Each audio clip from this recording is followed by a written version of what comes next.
LGUs under ECQ status are getting ready for the distribution of cash aid starting Wednesday.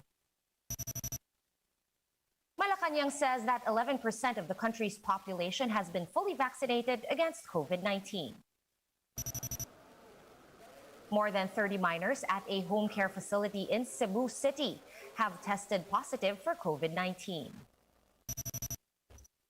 The Philippines is now out of recession after posting an 11.8% year-on-year growth in the second quarter.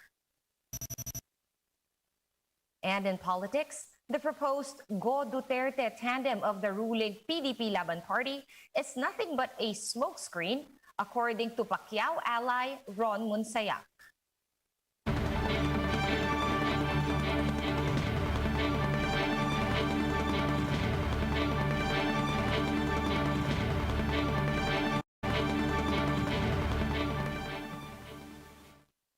Fast, focused, and fearless. Here's a roundup of stories we're watching now.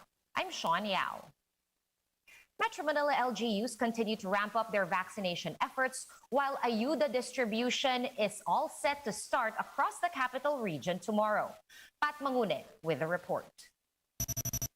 The City of Manila is taking pride in a certification that commends its system in handing out cash aid or ayuda. This was presented after President Duterte hit an unidentified LGU for its disorganized distribution scheme. We don't know who he is referring to, pero we'd like to take note that the Department of the Interior and Local Government has issued a certificate of recognition sa City of Manila that speaks a lot about how organized the distribution of ayuda is in the city government of Manila.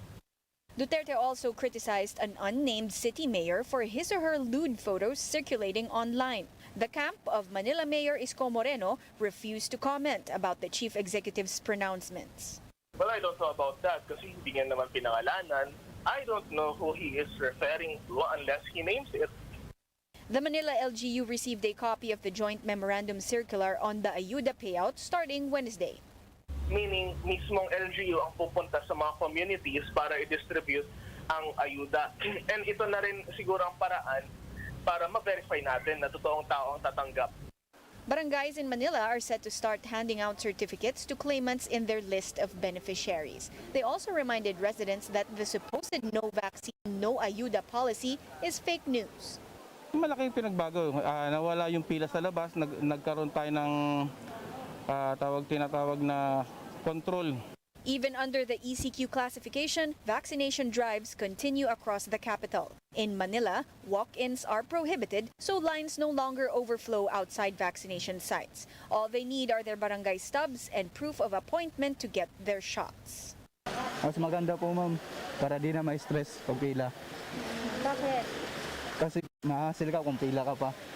Manila has also continued its 24/7 vaccination system at 3 inoculation centers in the city. Some 666,000 residents of Manila have so far completed their COVID-19 vaccination. For News 5, Patricia Mangune, we are One News.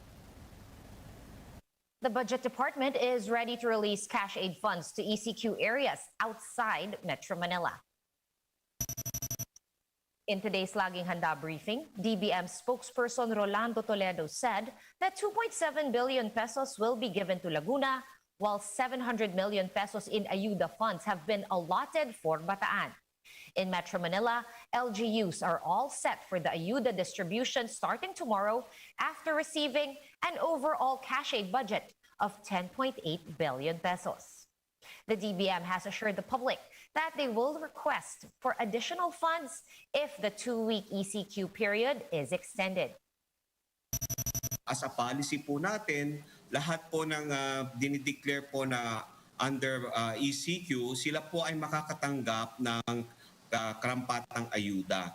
I-request din po namin uli sa Office of President yung authority to release that fund to that particular LGUs.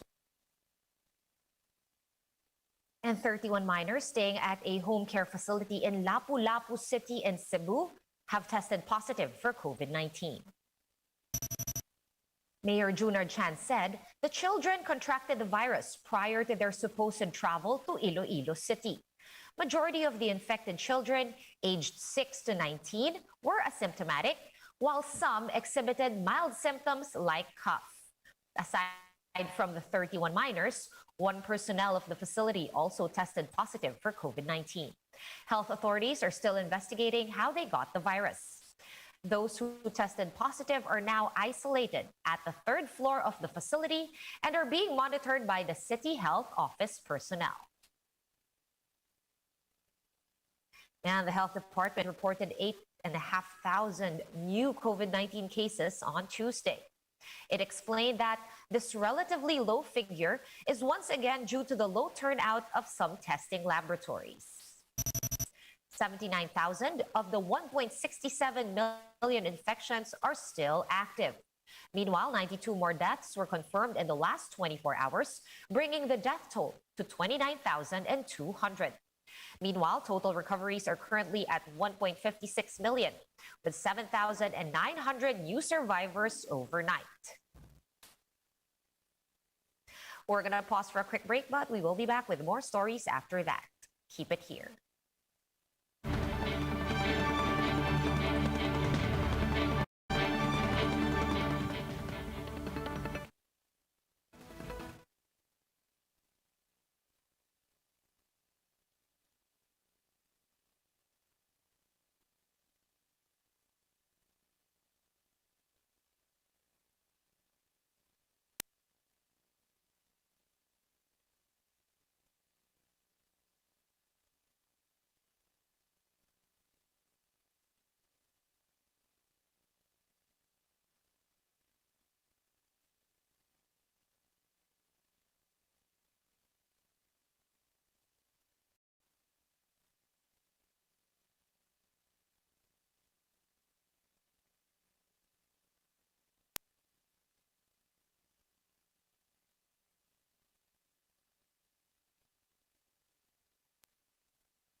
You're still watching One News Now. I'm Sean Yao.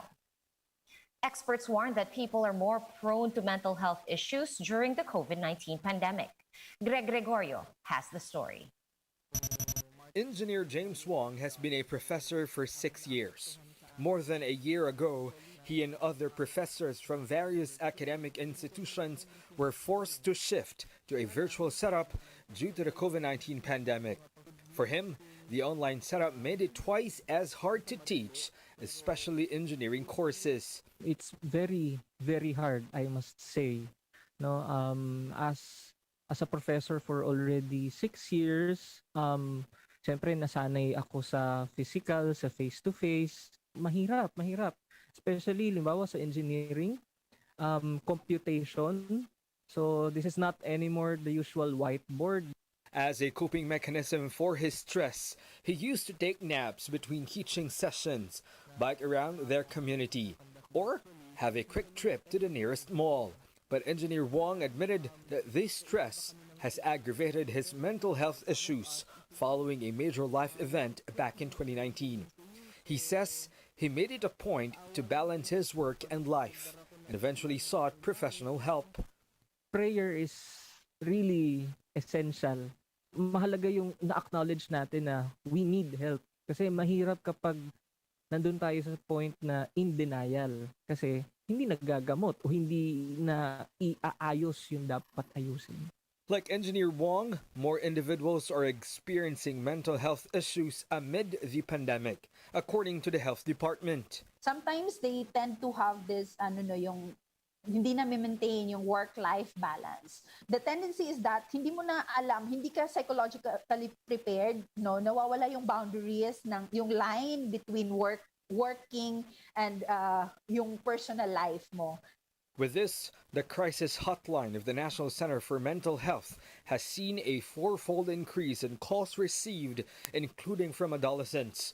Fortunately, though, calls from the younger sector are not of severe conditions yet. What's alarming, yung mga younger ones, no, medyo mga bata calling, no, na they wanted to talk to someone, no, in the for mental health consultations or services.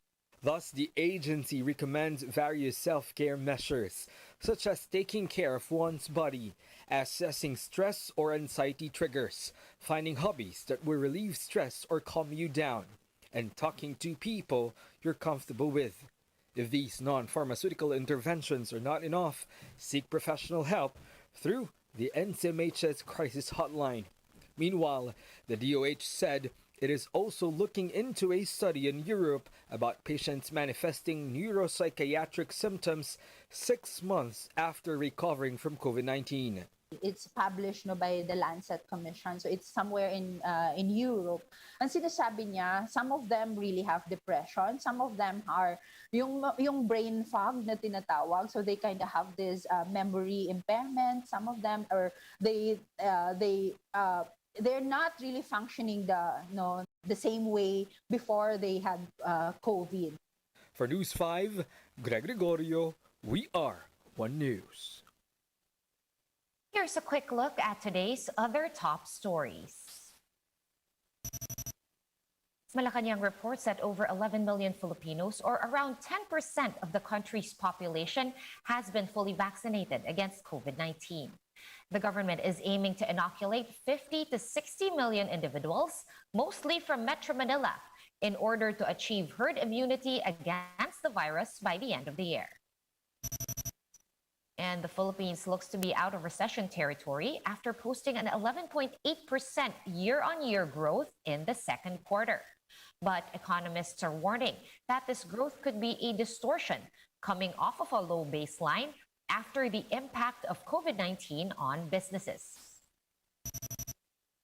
And Metro Manila mayors have agreed to bar residents from going out of their homes for exercise during the 2-week ECQ in the capital region. The newly released resolution states that while the need to maintain physical health is recognized, staying at home is still one of the best protections against COVID-19. For more updates, visit News 5, the Philippine Star, and Business World online. Visit our website, onenews.ph, for more in-depth analysis. You can also catch One News on the Signal Play app. Register for a free account at www.signalplay.com and stream One News live anytime, anywhere. Masks on, wash hands, and stay safe, Philippines. I'm Sean Yao. We are One News.